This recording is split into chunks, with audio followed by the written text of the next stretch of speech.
શ્વ યોગેશ પટેલની અંતિમ યાત્રામાં વડોદરા ઉમટી પડ્યું। હજારો લોકોએ આપી ભાવભીની વિદાય। વડોદરા શહેરના માંજલપુર વિસ્તારના 8 વખતના ધારાસભ્ય અને ભાજપના વરિષ્ઠ નેતા યોગેશ પટેલને આજે ભાવભીની વિદાય આપવામાં આવી હતી। તેમના નિધનથી સમગ્ર વડોદરા શહેરમાં શોકની લાગણી વ્યાપી ગઈ છે।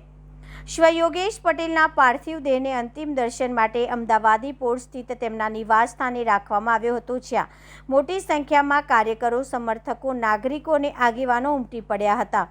અંતિમ દર્શન દરમિયાન હર્ષ સંઘવી, જગદીશ વિશ્વકર્મા સહિત રાજકીય, સામાજિક અને ધાર્મિક ક્ષેત્રના આગેવાનોએ પુષ્પાંજલિ અર્પણ કરી શ્રદ્ધાંજલિ પાઠવી હતી। તેમના નિવાસ સ્થાને સતત લોકોની અવરજવર જોવા મળી હતી અને અનેક લોકોએ પોતાના લોકપ્રિય નેતાને યાદ કરી ભાવુકતા વ્યક્ત કરી હતી। અંતિમ દર્શન બાદ અમદાવાદી પોળથી શરૂ થયેલી અંતિમ યાત્રામાં હજારો લોકો જોડાયા હતા। અંતિમ યાત્રા રાવપુરા 4 રસ્તા, કોઠી 4 રસ્તા અને ઉદયનારાયણ મંદિર માર્ગ આગળ વધી હતી। માર્ગ પર ઠેર ઠેર નાગરિકો અને વેપારીઓએ પુષ્પવર્ષા કરી પોતાના પ્રિય નેતાને અંતિમ વિદાય આપી હતી। ઉલ્લેખનીય છે કે અંતિમ યાત્રાના રૂટ પર અનેક વેપારીઓ સ્વેચ્છાએ પોતાના વેપાર ધંધા બંધ રાખી શ્રદ્ધાંજલિ વ્યક્ત કરી હતી। અંતિમ યાત્રાના અંતે ખાસવાડી શમશાન ગૃહ પહોંચી હતી, જ્યાં તેમના પાર્થિવ દેહને અગ્નિદાહ આપવામાં આવ્યો હતો। પ્રજાના પ્રશ્નો માટે સતત સંઘર્ષ કરનાર, જનસેવાને જીવન ધર્મ બનાવનાર અને સામાજિક ધાર્મિક કાર્યમાં સક્રિય રહેલા યોગેશ પટેલના નિધનથી વડોદરાએ એક લોકપ્રિય અને નિસ્વાર્થ જનનેતા ગુમાવ્યો હોવાનું શહેરભરમાં ચર્ચાઈ રહ્યું છે। તેમના નિધનથી સર્જાયેલી ખોટ લાંબા સમય સુધી અનુભવાશે તેવી લાગણી લોકો વ્યક્ત કરી રહ્યા છે। યોગેશ કાકાનું અંતિમ યાત્રામાં અમે જોડીએ છીએ। વડોદરા મહાનગરપાલિકાના આખું તંત્ર એમના સાથે આજે ઊભા છે। એમની ફેમિલી, ખાસ કરીને એમના દીકરા અને દીકરી અબ્રોડથી આવ્યા છે, એમના સાથે પણ અમે હર હંમેશા ઊભા રહેવા માટે નક્કી કર્યું છે। યોગેશ કાકાનું જે લોસ છે, આપણે વડોદરા શહેર માટે પણ એક મોટું લોસ છે, વડોદરા મહાનગરપાલિકાનું પણ એક લોસ છે અને વડોદરા જનતા માટે પણ એક મોટું લોસ છે। આજે એમની અંતિમ યાત્રા એ શિવજી પાસે જાય છે, ત્યારે મને લાસ્ટ શિવજીની સવારીની યાદ આવે છે। અમે લગભગ અઠવાડિયા સાથે મળીને યોગેશ કાકા સાથે મળીને કામ કર્યા હતા।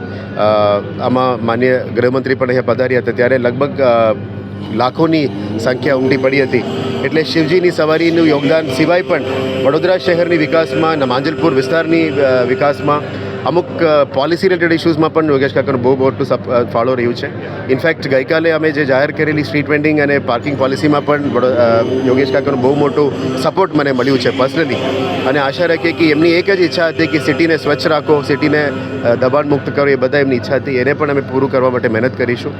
પણ યોગેશ કાકા સાથે સાથે ગરીબો માટે પણ આવાજ ઉઠાવતા હતા। જ્યારે પણ પોલિસી ઇશ્યુઝ આવે, ગરીબોનું પહેલાં અમે યાદ રાખીને કરતા હતા। એટલે આવનારા દિવસોમાં પણ ગરીબોને સાથે રાખીને એમની આર્થિક નુકસાન ના થાય એ ધ્યાને રાખીને અમે આગળ વધીશું।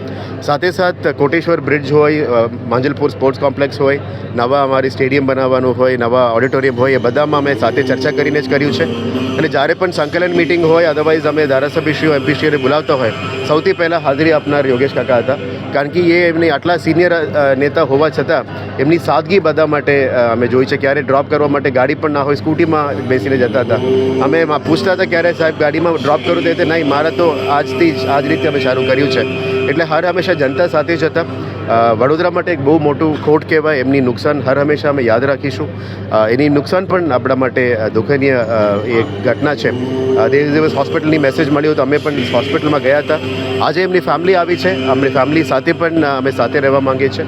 વડોદરાના મીડિયા મિત્રો દ્વારા અમે એ કહેવા માંગીએ છીએ, હર હંમેશા વડોદરા મહાનગરપાલિકાનું તમામ પોલિસીઝ, તમામ એક્શન્સ યોગેશ કાકાને એક માર્ગદર્શક તરીકે રાખીને અમે કર્યા છે। એ કન્ટિન્યુઅસ પણ રહેશે। એમને હર હંમેશા દિલમાં યાદ રાખીને આ નિર્ણયો લઈશું એવા અમે ખાતરી આપીએ છીએ। અને આજે એમની અંતિમ યાત્રા છે, એમાં પણ વડોદરા મહાનગરપાલિકા, કમિશનરની ટીમ અને વડોદરા જનતા સાથે અમે એમને જનતા સાથે જોડવાના છે।